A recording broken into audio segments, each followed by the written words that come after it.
rotation. Yes, you noticed. Yeah. It's like a volleyball game. Okay. Hey, John. Hey,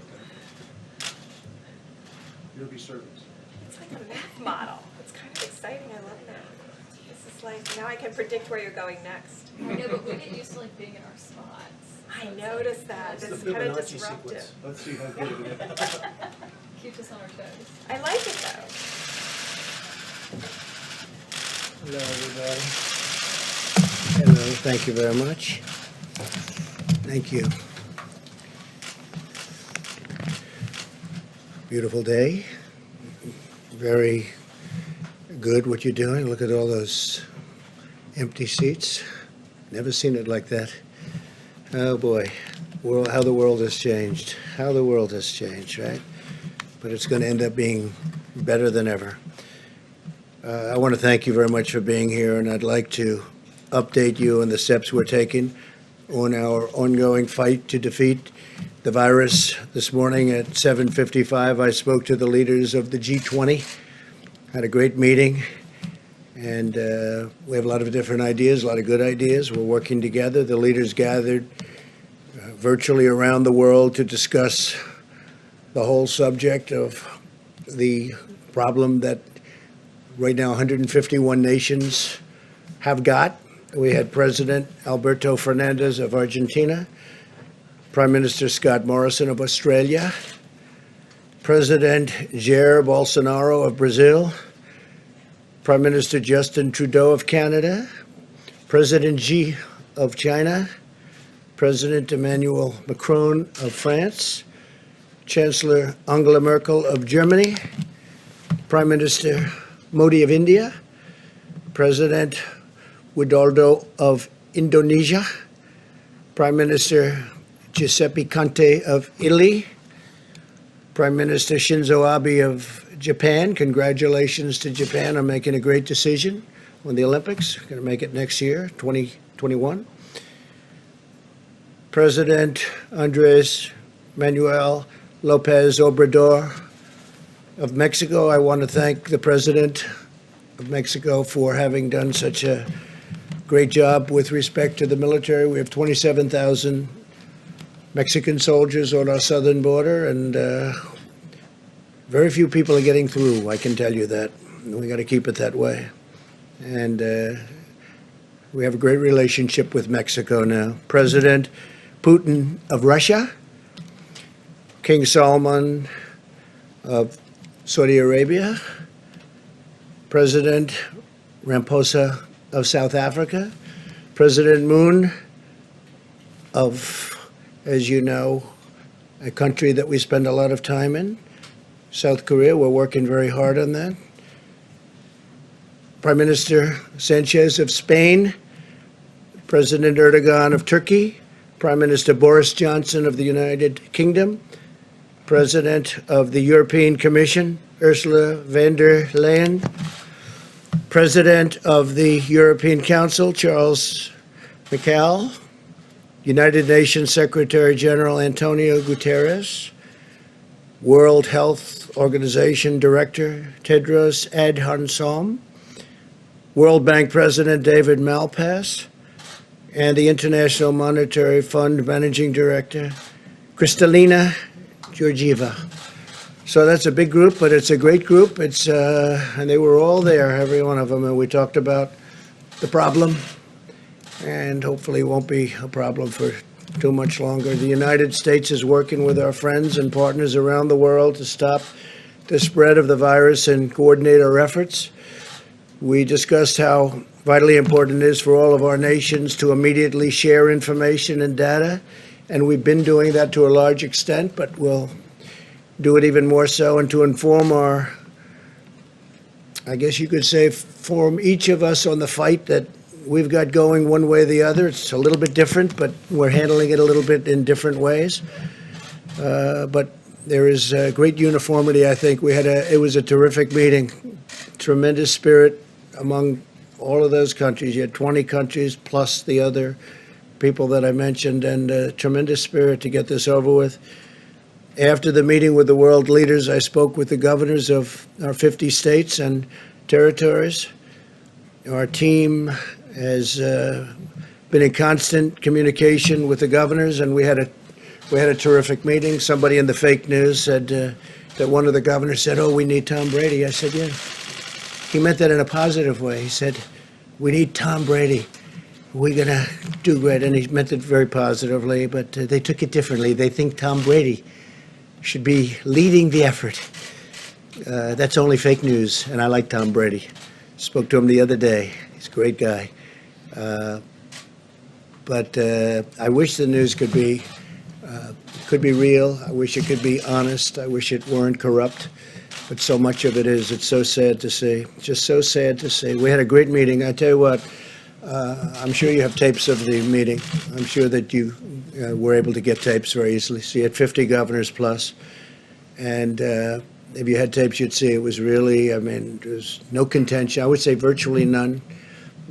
I would say maybe one person, there was a little tiny bit of a raising of a voice, a little wise guy, a little bit. But he's usually a big wise guy, not so much anymore. We saw to it that he wouldn't be so much anymore. But he is, I would rate Mike was there. A lot of the folks in the back were there. And it was a great meeting. Took place at about 12 o'clock. So we went from the G20 to the governors. We also spoke about the economic relief with the governors and the package that we're moving through Congress to deliver much-needed financial assistance to hardworking families and small businesses. I want to thank Democrats and Republicans in the Senate for unanimously passing the largest financial relief package in American history, 96-0, and I have to say it's the largest by far. And I'm profoundly grateful that both parties came together to provide relief for American workers and families in this hour of need. The House of Representatives must now pass this bill, hopefully without delay. I think it's got tremendous support. When you're at 96-0, and as you know, a couple of those people are quarantined, and one, Rand Paul, he's actually got it. But he'll be better. He's been a great guy. He's been a great friend of mine, actually. The massive $2.2 trillion relief package includes job retention loans for small businesses with loan forgiveness available for businesses that keep their workers on the payroll. It's pretty good. Loan forgiveness. Keep the workers on the payroll. It's pretty good. Direct cash payments will be available to American citizens earning less than $99,000 per year, $3,400 for the typical family of four. Expanded unemployment benefits. The average worker who has lost his or her job will receive 100% of their salary for up to 4 full months. These are things that, by the way, we have plenty more to go, but they're things that nobody's ever had any package like this done. And I just want to thank them. Hopefully it'll get approved equally easily in the House, really. I think it will go through pretty well from what I hear. Virtually everybody. There could be one vote, one grandstander maybe. You might have one grandstander. And for that, we'll have to come back and take a little more time, and it'll pass. It'll just take a little longer. But let's see whether or not we have a grandstander. Critical support for the hardest hit industries with a ban on corporate stock buybacks and tough new safeguards to prevent executive compensation abuse. Over $100 billion for our amazing doctors, nurses, and hospitals. $45 billion for the Disaster Relief Fund, more than doubling the amount available. This is tremendous stuff. $27 billion for the coronavirus response, including $16 billion to build up the strategic national stockpile with critical supplies, including masks, respirators, and all sorts of pharmaceuticals. $3.5 billion to expand assistance to child care providers and child care benefits to healthcare workers, first responders, and others on the front lines of the crisis. And these are really brave, incredible people, I have to say. And some of them are getting sick, and some of them are getting very sick, and some of them don't even recover. They're incredible people. $1 billion for Defense Production Act procurement. We are, as you know, using the act, but we use it only when necessary. We use it as leverage. We generally don't have to use it to accomplish what we want to accomplish. As of today, FEMA has shipped over 9 million N95 masks, 20 million face masks, 3.1 million face shields, nearly 6,000 ventilators, 2.6 million gowns, 14.6 million gloves, and we're sending more every day, and we've got tremendous amounts of equipment coming in. A lot of great companies are making equipment right now. The ventilators, obviously, they take a little longer to make, but we have a lot of companies making them, and we're going to be in great shape. We took over an empty shelf. We took over a very depleted place in a lot of ways. As you know, the testing is going very, very well, and that was obsolete and broken, and we fixed it, and it's been going really good. And I think, very importantly, the stockpile, we're really filling it up, and we fill it up rapidly, but we get it out. Sometimes we have it sent directly to the states instead. And again, the state has to be doing this kind of a thing also. We're sort of we look from behind a little bit, and we look at how are they doing, and if they need help, we do it. But it's their first responsibility. Sometimes they just can't get it. But we load it up and we send it out. But if we can, we have it sent directly to the state. We want it to go directly to the point where we want it. I can now announce something that I think is incredible, what they've done in the Navy, because the incredible naval hospital ship, the USNS Comfort, which is incredible, actually, when you see it inside, will be underway to New York City on Saturday. So it's going to be leaving on Saturday rather than 3 weeks from now. They did the maintenance quickly, and it was going to be there for quite a while longer, another 3 or 4 weeks, and it should be arriving. I told the governor 20 minutes ago, Governor Cuomo, that the ship will be arriving at New York Harbor on Monday. I think I'm going to go out and I'll kiss it goodbye. I'll go to, it's in Virginia, as you know, and I will go and we'll be waving together because I suspect the media will be following. John, are you going to be following? Maybe. You never know, huh? Comfort, sir, it's a very important vessel. Great ship. It's a great vessel, is right. So if you want to go, I'll see you there, and if you don't, that's okay. After being fully loaded with medical supplies, it's loaded up to the top, and it's over at the Norfolk Naval Base. That's where it departs. It is expected then to, we're saving about 3 to 4 weeks by the incredible work done by the Navy. And I actually look forward to Saturday to see it go. The ship will arrive, and I believe it's going to get a little bit of a ceremony. There's something very beautiful about it. It's an incredible piece of work.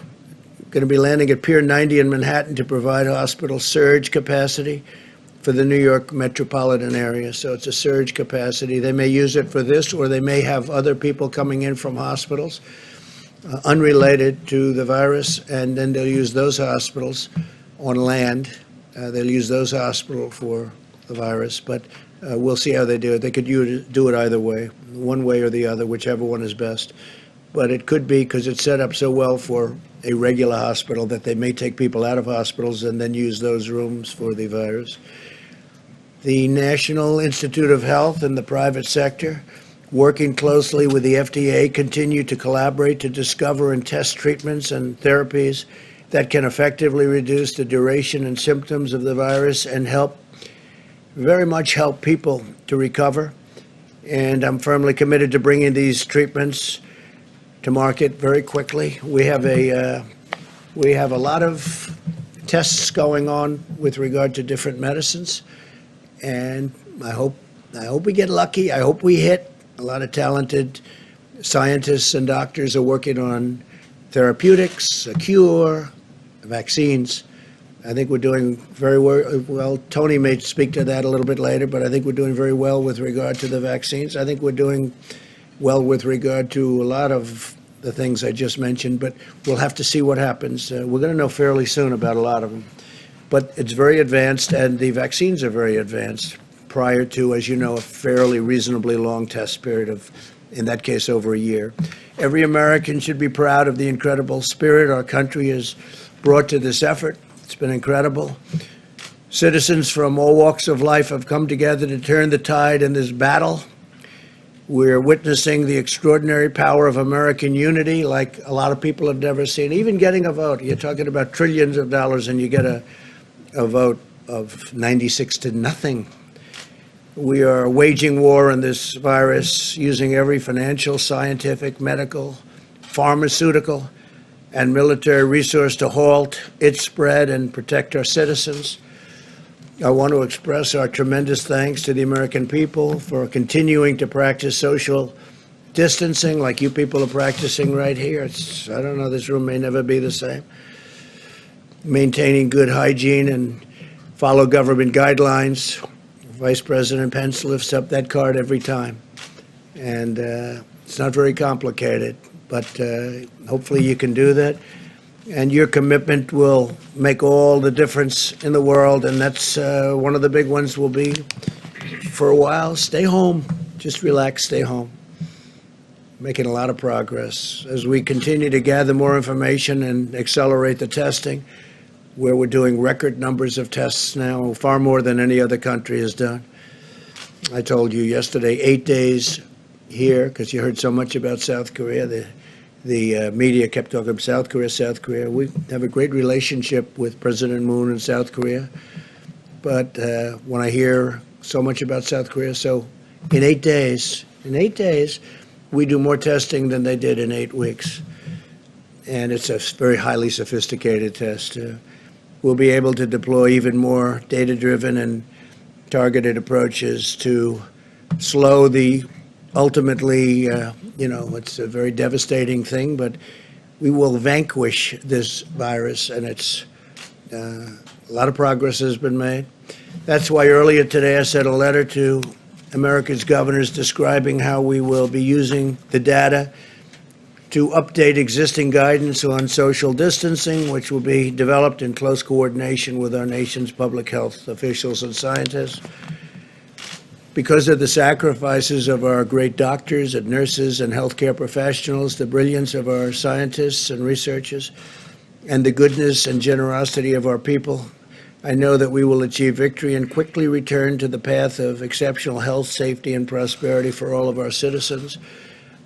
We have to get back to work. Our people want to work. They want to go back.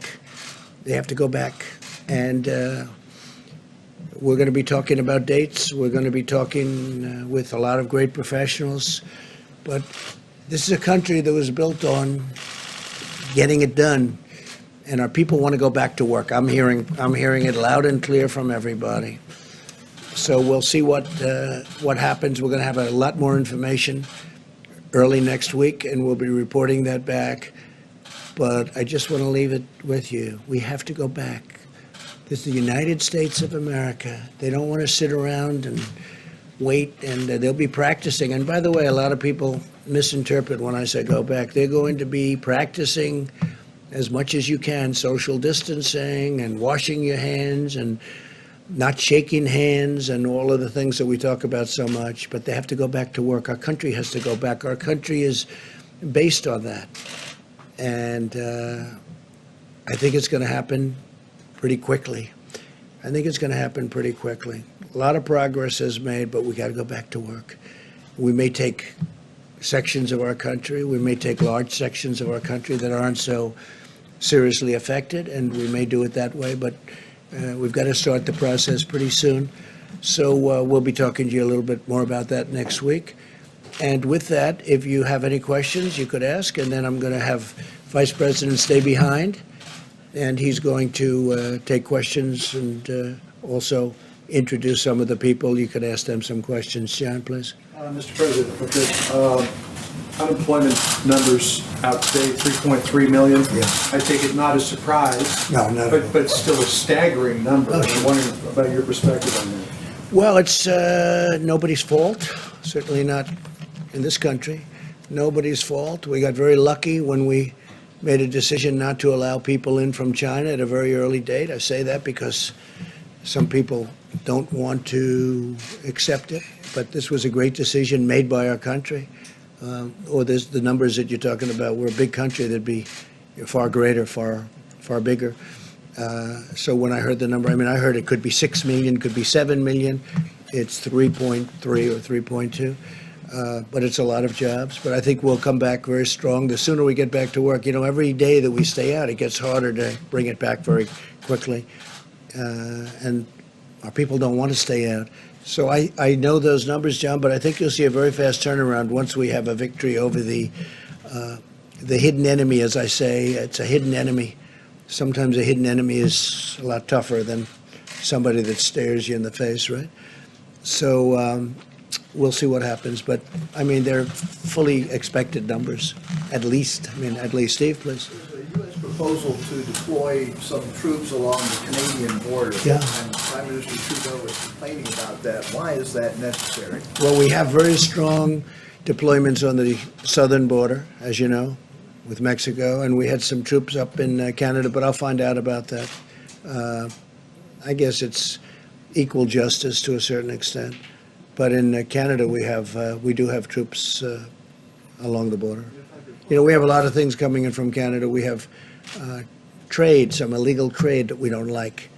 We have very strong sanctions on some. We have very strong tariffs on dumping steel.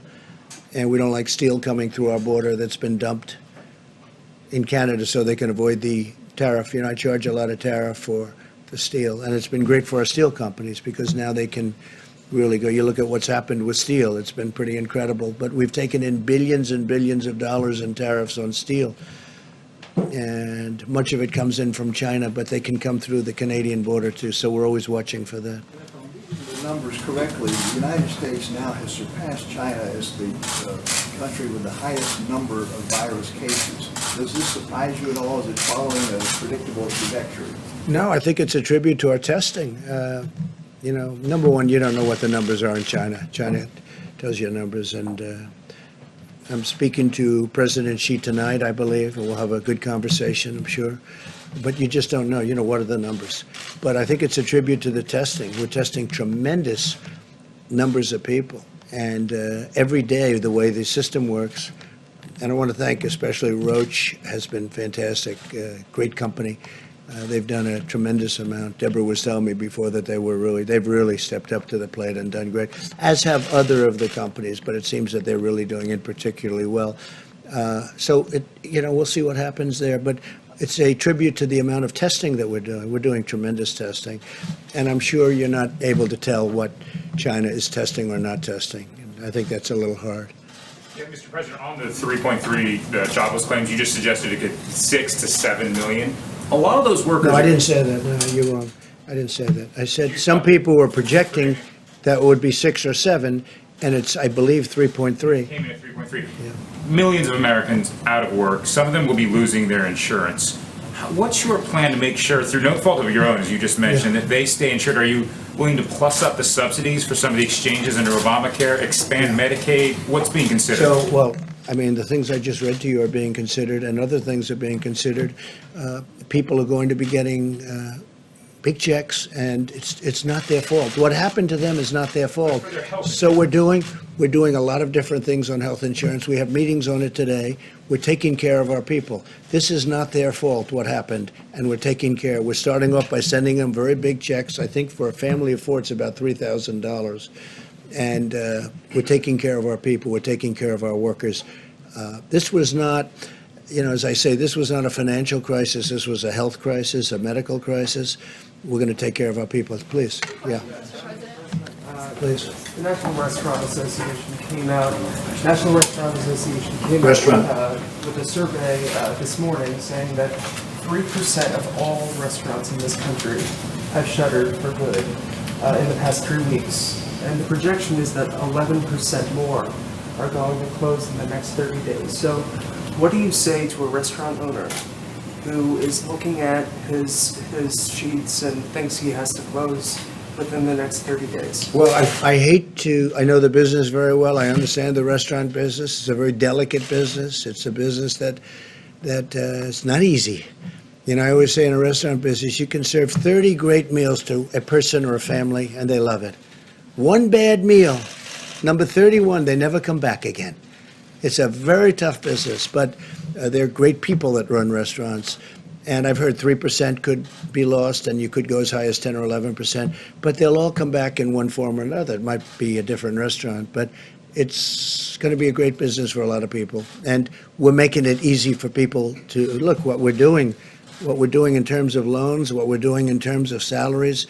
They'll all come back. It may not be the same restaurant, may not be the same ownership, but they'll all be back. Yes, sir, please. So you mentioned the pledges from American companies to provide supplies, but does it get, as we top 81,000 cases in the U.S., does it make sense to relook at using the Defense Production Act? Well, I talked about the Defense Production Act a lot, and I've enacted it. I have it. I can do it with a pen. And we have actually used it on 2 minor occasions, and then we could withdraw it. But for the most part, the companies, we don't need it. We say, we need this, and they say, don't bother, we're going to do it. I mean, we're dealing with Ford, General Motors, 3M, we're dealing with great companies. They want to do this. They want to do this. They're doing things that frankly, they don't need somebody to walk over there with a hammer and say, do it. They are getting it done. They're making tremendous amounts of equipment, tremendous amounts.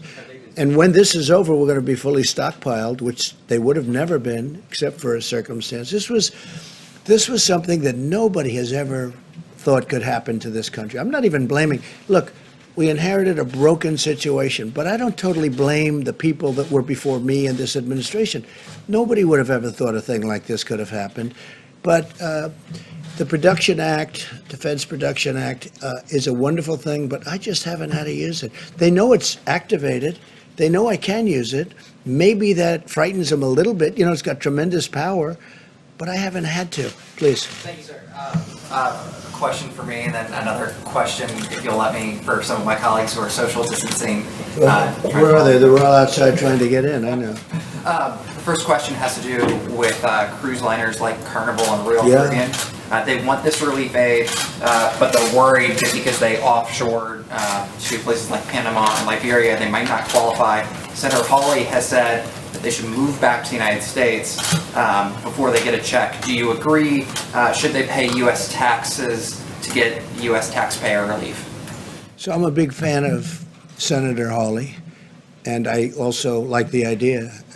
There were some senators that didn't want to do anything, like Carnival, great company, but they're based in different places. I won't tell you why. I could tell you exactly where they're based, but I won't do that. But they're based in actually more than one places. Ships are registered at different locations. I do like the concept of perhaps coming in and registering here, coming into the United States. It's very tough to make a loan to a company when they're based in a different country. But with that being said, they have thousands and thousands of people that work there, and maybe almost as importantly, that work on shore, filling these ships with goods and products. And the cruise line business is very important. And I know Carnival, what a great job they do, Mickey Harrison. And I would think that we could stick with Senator Hawley and maybe really look at that very seriously. Look, it's a big business. It's a great business. It's a business that employs tremendous number of people outside of the ship itself. I mean, you look at these ports. It's loaded up with shops and people that are involved with the ship. So we're going to work very hard on the cruise line business, and we're going to try and work something out. But I like the concept. Yeah, go ahead. Thank you, sir. The Senate bill includes aid that's directly tied to the airlines. And since before the pandemic, Boeing was already suffering from the losses of 737 MAX airplanes. Do you think it's appropriate to use this legislation to sort of provide them with $17 billion of aid on top of $25 billion that they could qualify for as a passenger airline, and then another $4 billion that they could qualify for as a cargo airline? Is that fair? So the airline business is a very tough business. Over many years, it's been very, very tough. It's got everything. It's got labor. It's got very strong, powerful, you look at the cost of these airliners. Everything is tough, very highly technological. You look at how complicated, how complex. It's got unions. It's got everything. The airline business, generally speaking, has unions. It's a very tough business, always been a very tough business. with that being said, we have to keep our airlines going. And we're going to be using some. Now, maybe we'll take a piece of the airlines for our country, where we loan money and we take a piece. It's all fully ready. We're ready to go. But if we didn't do that, we'd end up with no airlines, and we can't do that. The airline business is very vital to our country. It's a tough business. We have to understand that. So I could tell you other businesses that are different kinds of business. They're very good businesses, but airlines have always been very, very tough. Please. Two questions for you, Mr. No, President. please. Two questions for you. Yeah, I didn't call you. I called this gentleman. Thank you. Thanks a lot. On Monday, Who are you with? did you speak with? Who are you with? I'm with Bloomberg. Yeah. Bloomberg News, Mario Parker. How's Michael doing? Good? Mr. President, on Monday, did you speak with Chinese President Xi before you urged Americans to not blame Asian Americans for the coronavirus? We noticed that you've backed off of that language. I know you're speaking with him again No, I tonight. didn't. I'm speaking to him tonight. It's scheduled to go tonight. I'll have a call with President Xi of China. Very good relationship. No, I didn't like when they came up, and it wasn't him. Somebody at a lower level, mid-level, we found out pretty much. But they made a statement that our soldiers brought it into China. No, it came from China. And, we just signed a very big deal with China. They're paying us a lot of money in tariffs and other things. They never paid us 10 cents. Look, China has taken advantage of the United States until I came here with Sleepy Joe Biden and Obama and Bush and everybody else. I'm not blaming them. I'm blaming everybody. They were allowed to $500 billion a year they were taking out. We had trade deficits that were so large, nobody's ever seen anything like it. And we've changed it. Look, now we're taking in billions of dollars, and we gave some to our farmers because China, they targeted our farmers, and our farmers are very happy. And our farmers got through a very rough period because of what I was able to do. Took the money from China and gave it to the farmers, and we had plenty left over after that. Now we're going into a phase 2 negotiation with China, but we're getting 25% on $250 billion, and then we're getting a lot on money after that. So we've never had a deal with China. China took advantage of the United States. And you know what? I don't blame China for that. I blame the people that were right here because they should have never allowed it to happen. But the relationship with China has been a very good one. John? Mr. President, did President Xi ask you to calm that language down or to not use that language? He never asked me to comment down. No. Somebody might have spoken to somebody, but nobody spoke to me about it. Mr. President, I think it was time, though, because, I talk about the Chinese virus, and I mean it. That's where it came from. If you look at Ebola, if you look at Lyme, right, Lyme, Connecticut, you look at all these different horrible diseases, they seem to come with a name with a location. And this was the Chinese virus. But I don't have to say it. If they feel so strongly about it, we'll see. But, we just made a great deal with China, great hopefully for both parties, but we made a deal with China, and we're going to do another one, it looks like. They want to do it very badly. Maybe they'll want to wait, like Iran. They want to wait to see whether or not Trump gets beaten in the election, because would they love to negotiate with Biden or somebody else other than me? They would love it. That's their best dream in the world. So many others. So there are some that maybe are, waiting till after November 3rd, the election day. But I think we're doing very well. It would be sad if we blew all of the advantages that we have right now, because we've made unbelievable trade deals, whether it's Mexico, Canada, Japan, South Korea, China, and others.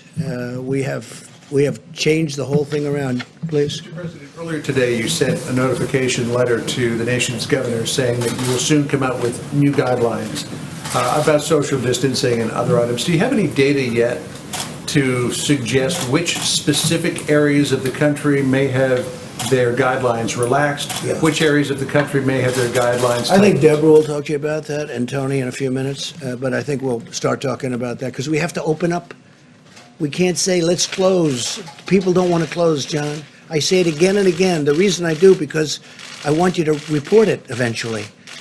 Go ahead, Steve. How would that work without widespread Go ahead, Steve. testing, though, Mr. President? From President Xi tonight, what do you want to talk to him about? Yeah, it's his call. I mean, I'll talk to him whatever he wants to. I mean, we'll have, I think, a very fruitful call. We'll have a good call tonight at 9 o'clock, please. Is it The virus, though, sir? Yes, in the back. We'll be talking about that. Yeah, we'll be talking about the virus. Thank you. Yeah, in the back first, please. Thank you, Mr. President. Despite the jobless claim numbers today, the market rallied again. It's up over 4,000 points the last 3 days, Yeah, marking. record. Yeah, the largest chart since 1931. Do you think that the economic uncertainty has passed? Given the market? No, not yet. It hasn't passed, but it's come a long way. I think they think we're doing a really good job in terms of running this whole situation having to do with the virus. I think they feel that, the administration, myself and the administration are doing a good job with keeping, very importantly, people informed, because there was a great fear. And a lot of good things are happening. The mortality rate is in my opinion, you'll have to speak to Deborah, Tony, all of the others, but in my opinion, it's way, way down, and that takes a lot of fear out. You know, it's one thing to have it, it's another thing to die. You know, when I first got involved, I was being told numbers that were much, much higher than the number that seems to be. And remember that people that have it, many people have it. I just spoke to 2 people, they had it. They never went to a doctor. They had it, absolutely had it, but they never went to a doctor. They never went to anything. They didn't report it. You have thousands and hundreds of thousands of cases like that. So you have to add that to the caseload also. And the people that actually die, that percentage is a much lower percentage than I ever thought. That's one of the reasons I say, look, we're going to beat this and we're going to get back to work. Yes, please. Administration today, the DOJ announced charges against Nicolas Maduro for drug trafficking. They've designated him as a narco-terrorist. It's also expected that Venezuela is going to get hit really hard by the coronavirus. Does the administration see this as a weak point for the Maduro regime? No, we don't look at a weak point. This is a serious problem for over 150 nations, the virus. I would say this, Maduro and Venezuela, we're watching it very closely. We'll see what happens. But that is correct. Those charges were made. Please. You said a moment ago that you used the Defense Production Act on 2 minor occasions. Yeah. What were those occasions? We will give you that notification. We'll let you know. Okay? Can I follow up on John's question about the classifying for counties? A lot of these areas have not done testing yet. Is it safe to say that the current guidelines will be extended into next week?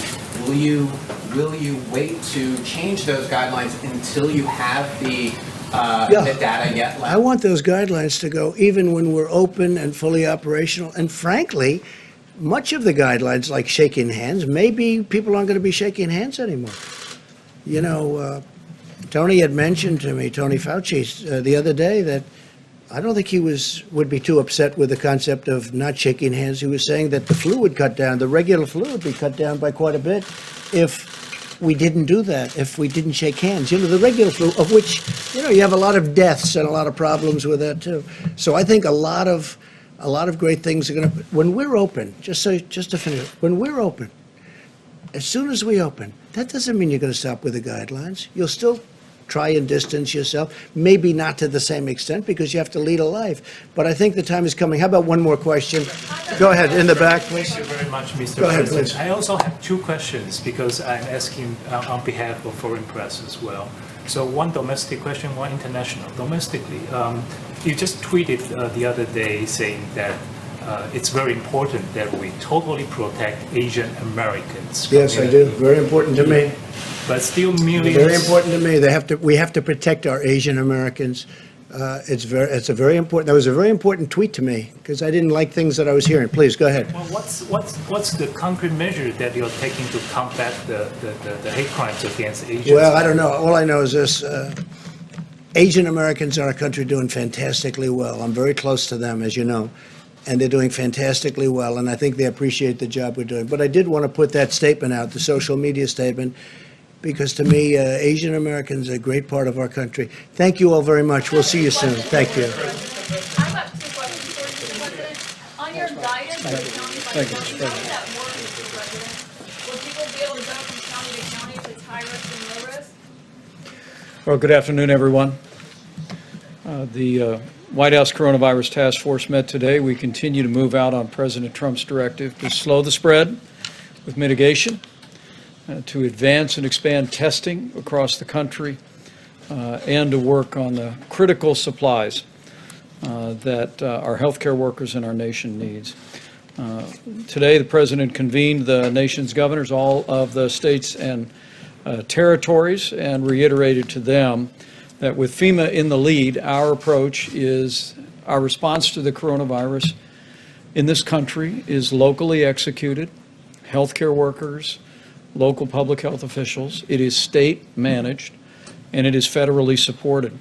We took the opportunity to thank all of the governors across the country, our states and territories, for their incredible leadership and the partnership they've forged with this administration.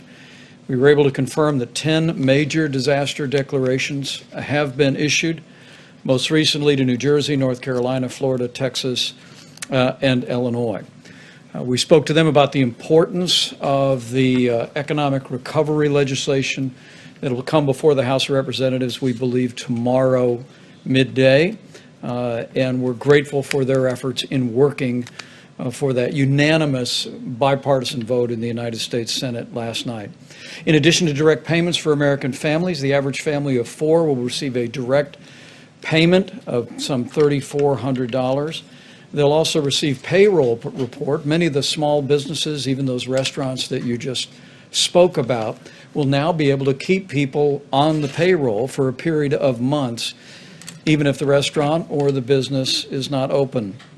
With the governors, though, we talked about the $150 billion in direct aid to the states, $100 billion in direct assistance to hospitals, and of course the expansion of unemployment benefits to make sure that our states have the resources to meet the challenges that were so evident in those unemployment numbers this morning. On the subject of testing, pleased to report the testing is available in all 50 states. And in partnership with commercial labs across America, this morning we received word that 552,000 tests have been performed and completed all across the United States. We want to thank the American Hospital Association and hospitals across the country that are just now beginning to report in a fulsome way the results of those tests. And when the President signs the law tomorrow, it'll actually be required by law. But as Dr. Birx and Dr. Fauci have explained many times at this podium, it's so important that any hospital or any lab that's doing testing report back to the CDC and FEMA so we have full visibility to provide the President with the very best counsel. Good news today on testing. Abbott Laboratories submitted to the FDA today a request for approval of a point-of-care test. This would be the kind of test where you could go to your doctor. You could get the test done there at your doctor and have the results in no more than 15 minutes. Dr. Steve Hahn will be here tomorrow to talk about progress in evaluating Abbott Laboratories' point-of-care test. Also, speaking of the FDA, on the subject of swabs, the FDA did announce earlier this week that testing symptomatic patients by swabbing from the front of the nose is perfectly appropriate, and it's already begun across the country. It allows for self-collection, and it also relieves the burden on healthcare protection. It saves personal protective equipment from being expended when people can administer a test themselves. And Dr. Birx will speak about the importance and the availability of swabs. With regard to supplies, you heard the President speak about what we have already shipped out from the National Strategic Stockpile. More than 9 million N95 masks for healthcare workers, 20 million surgical masks, 6,000 ventilators, and millions of gloves and gowns and face shields.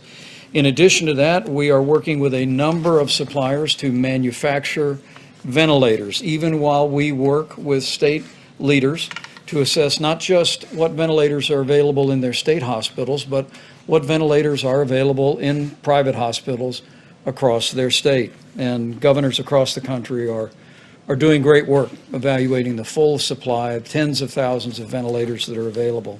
Let me also say thank you to the American Society of Anesthesiologists and Dr. Mary Peterson. The American Society of Anesthesiologists actually produced a video. Tomorrow they will host a webinar for healthcare workers to demonstrate how the devices that anesthesiologists use can be very easily converted into a ventilator that's appropriate for a patient struggling with respiratory ailment like the coronavirus.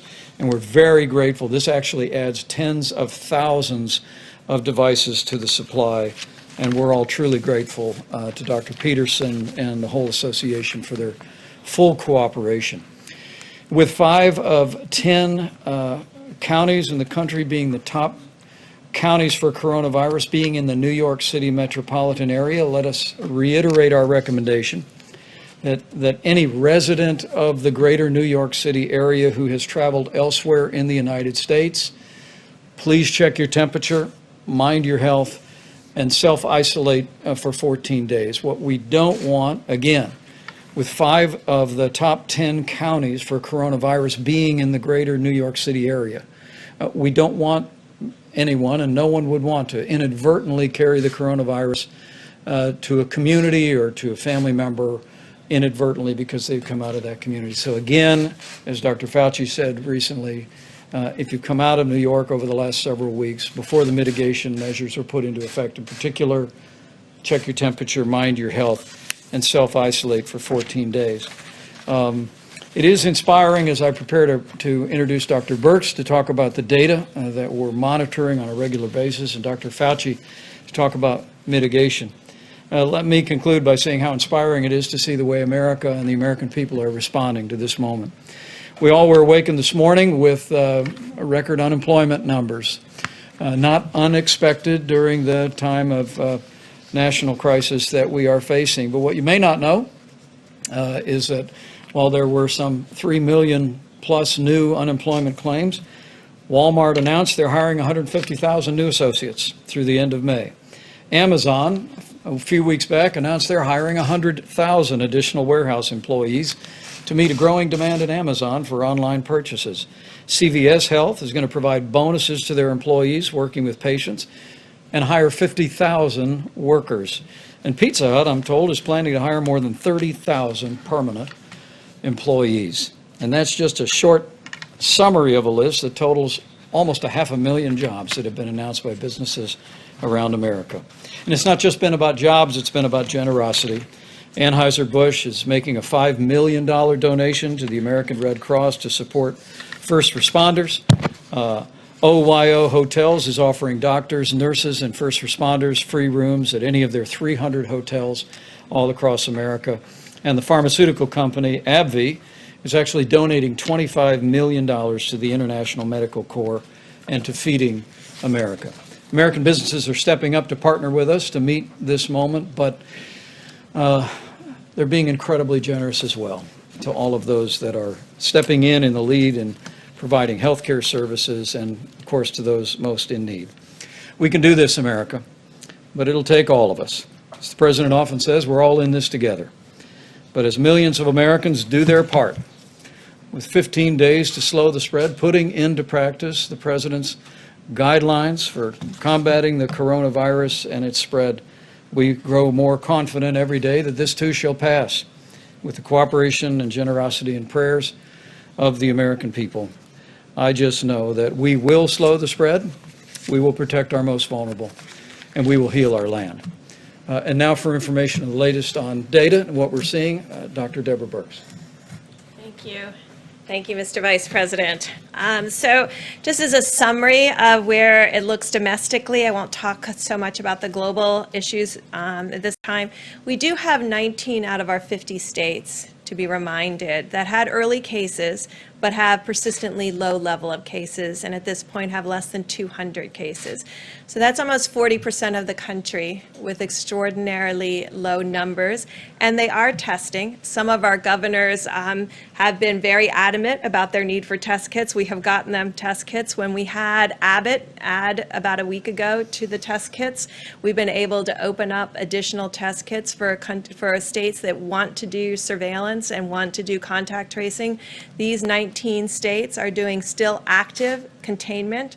They're at 200 cases despite the fact that they've been measuring them over the last 3 to 4 weeks. Still, though, 55% of all cases and 55% of all new cases continue out of the New York metro area. That's the New Jersey part and New York part in particular. I haven't added in Connecticut or other counties at this point. We are concerned about certain counties that look like they're having a more rapid increase. When you look at Wayne County in Michigan and you look at Cook County in Chicago.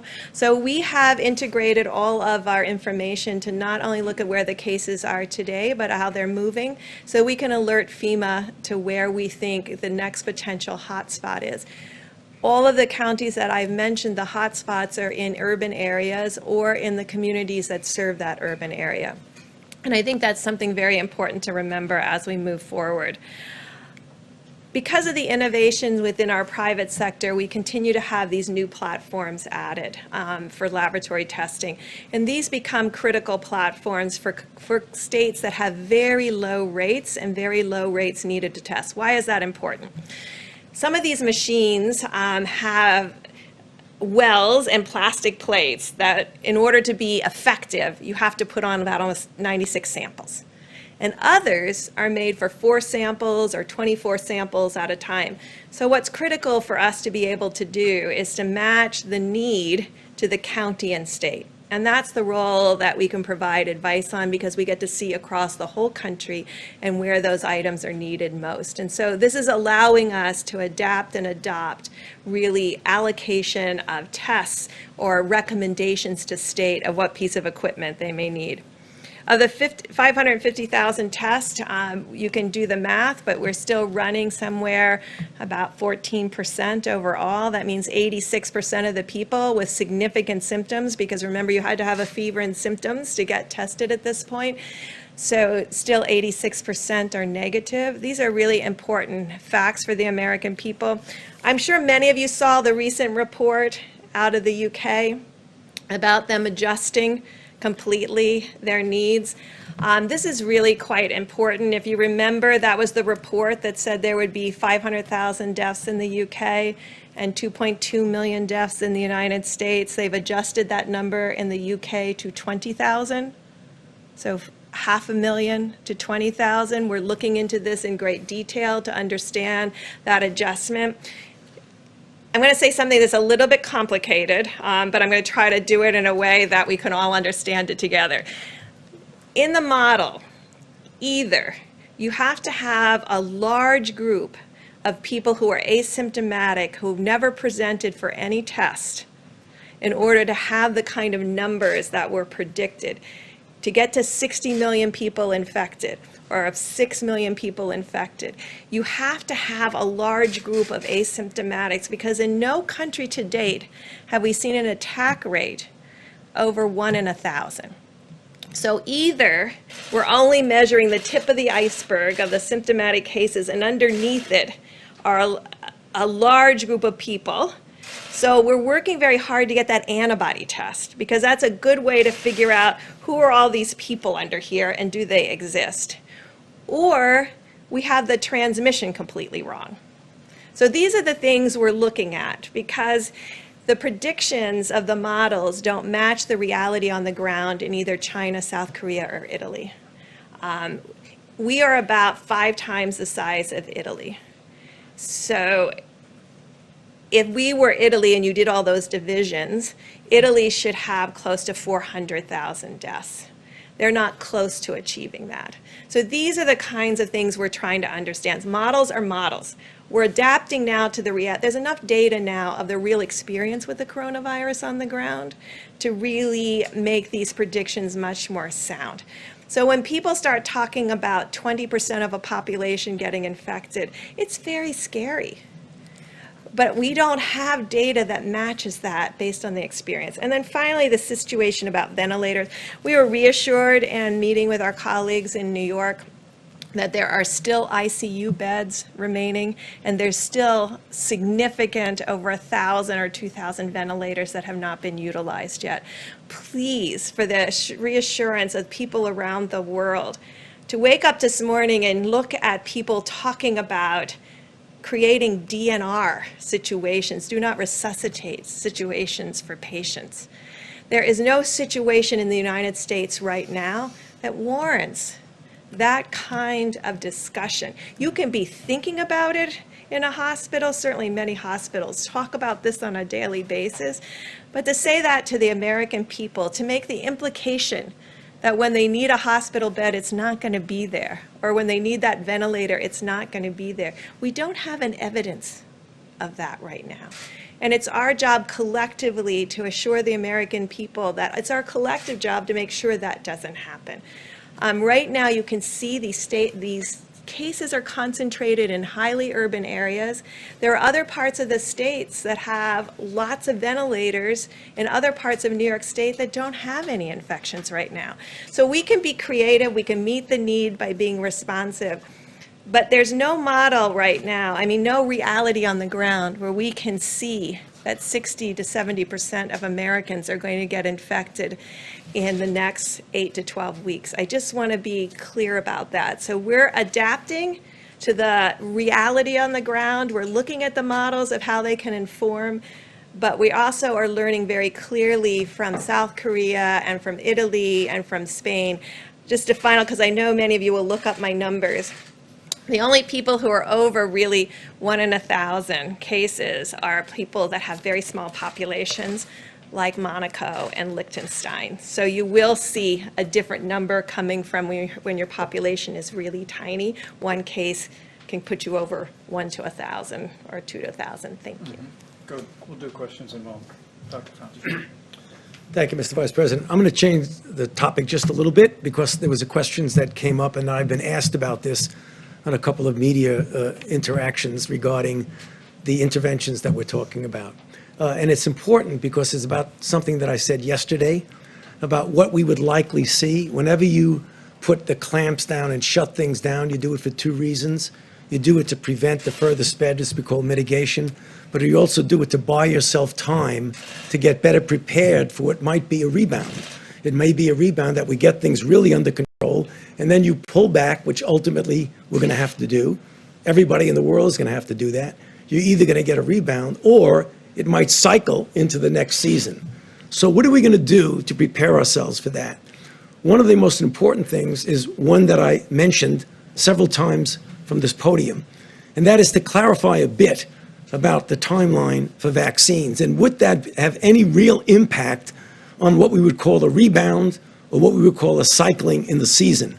Certainly, for sure, a vaccine is not going to help us now, next month, the month after. But as I mentioned to you, we went into a phase 1 trial, and I keep referring to one vaccine. There's more than one. There's a couple of handfuls of vaccines at different stages of development, but they're all following the same course. And the course is you first go into a phase 1 trial to see if it's safe, and you have very few people, 45 people within a certain age group, all healthy, none at really any great risk of getting infected. And the reason you do that, because you want to make sure that it's safe. Then the next thing you do, and that takes about 3 months, easily, maybe more. So that's going to bring us into the beginning or middle of the summer. Then you go to a phase 2 trial, or what we say 2-3, which means we're going to put a lot of people in there. Now, we hope that there aren't a lot of people getting infected, but it is likely there will be somewhere in the world where that's going on. So it's likely that we will get what's called an efficacy signal, and we will know whether or not it actually works. If, in fact, it does, we hope to rush it to be able to have some impact on recycling in the next season. And like I said, that could be a year to a year and a half. I'm not changing any of the dates that I mentioned.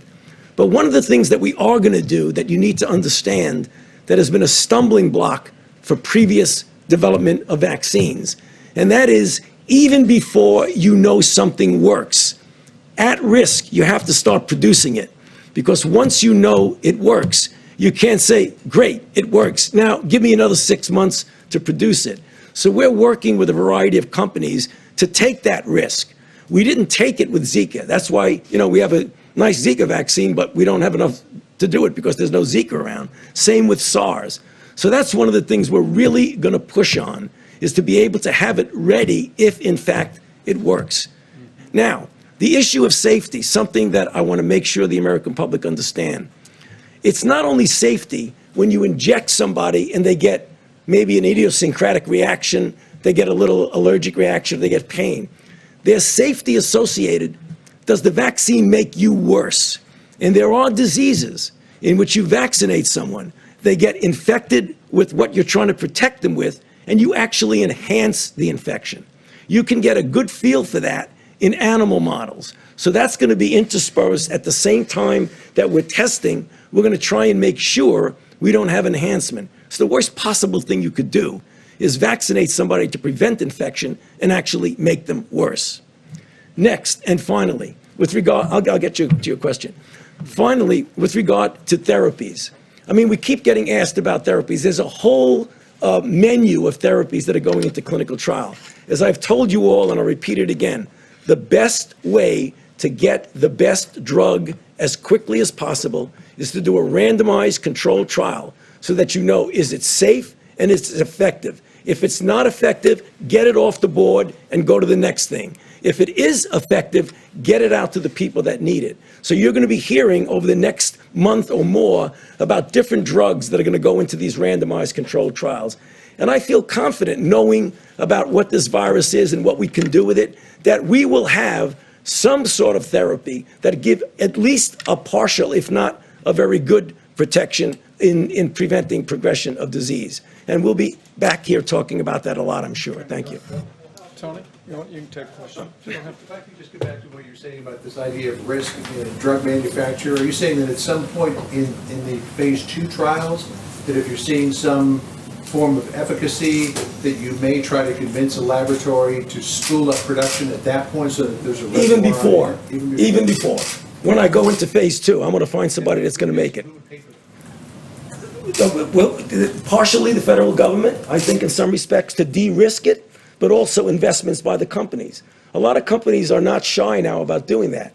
Usually when you do that at risk, John, you got to give some backup for them. And we've done that. We've put hundreds of millions of dollars into companies to try and make vaccines. I wouldn't hesitate to do that for a moment now. Have you already had a conversation about that? On the county issue, talk about having low risk, medium risk, and high risk counties. Or for Dr. Birx.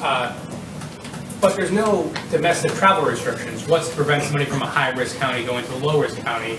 Don't you risk creating a patchwork system, allowing more cases to slip through the cracks and the virus to spread in other areas of the country? I think this is a very important concept, and it's why we've really worked on messaging to the American people about these 15 days to stop the spread.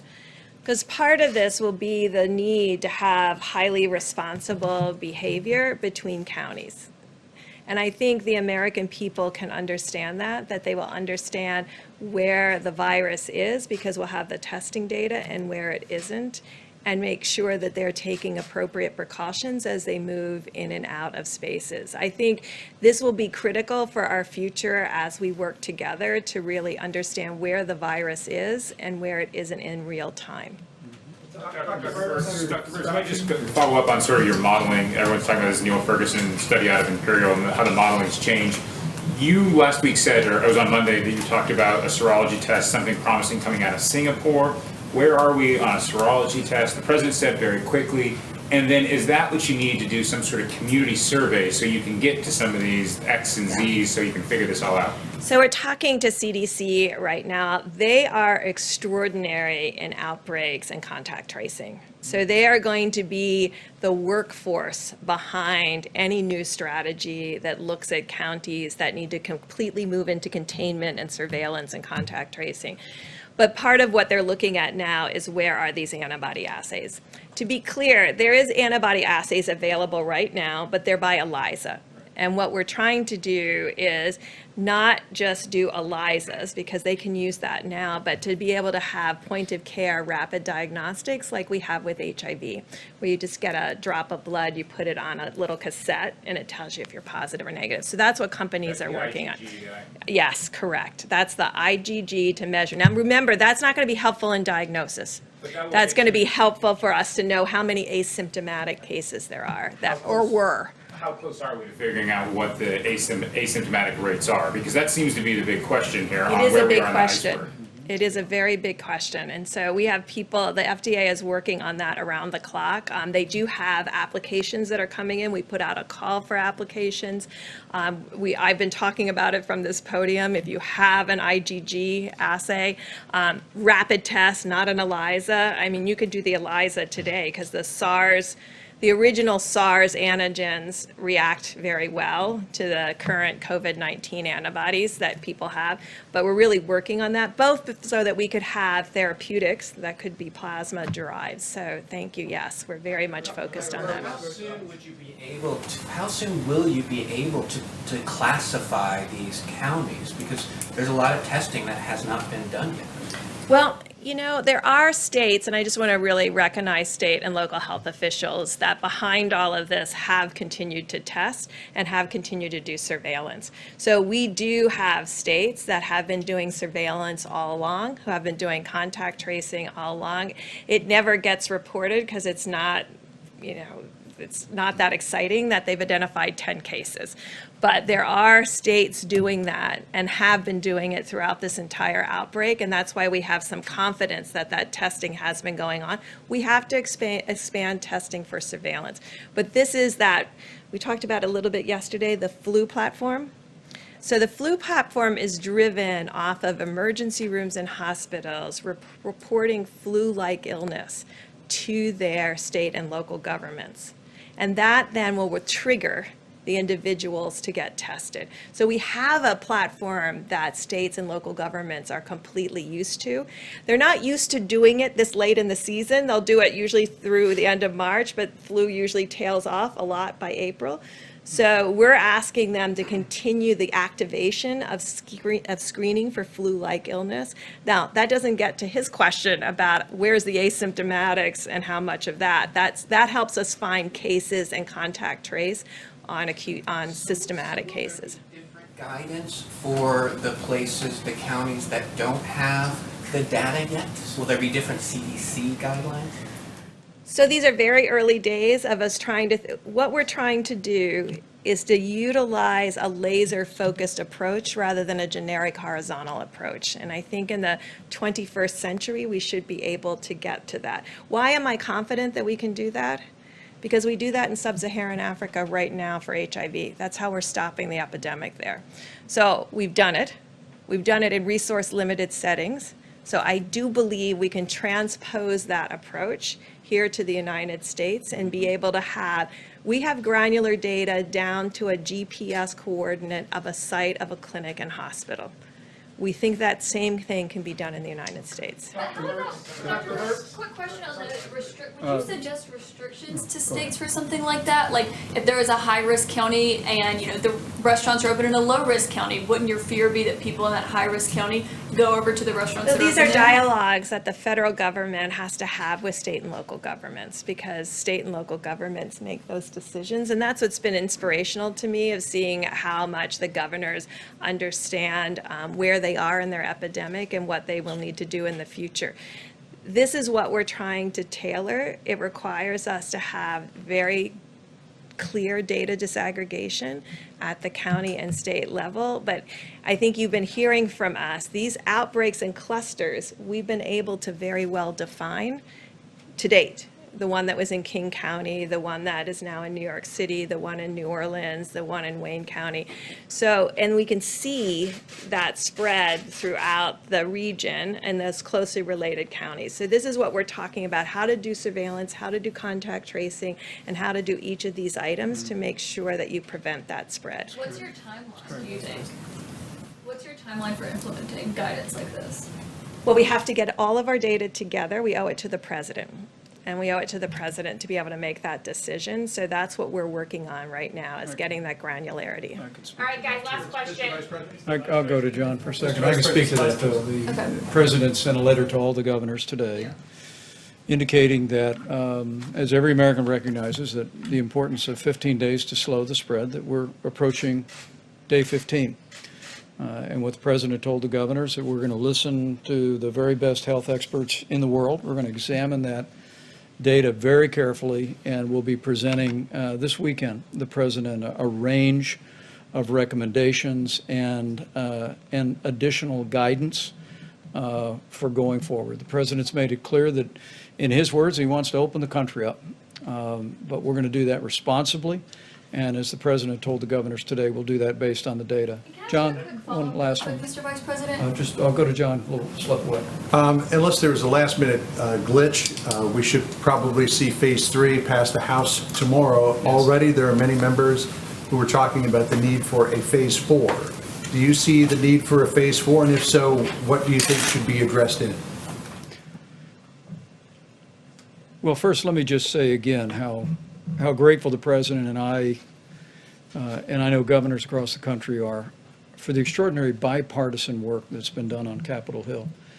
Not just in the bill that will be taken up by the House of Representatives tomorrow, but in legislation last week that extended paid family leave, free coronavirus testing to every American, made sure that all the agencies at every level of the federal government had the resources to meet this moment.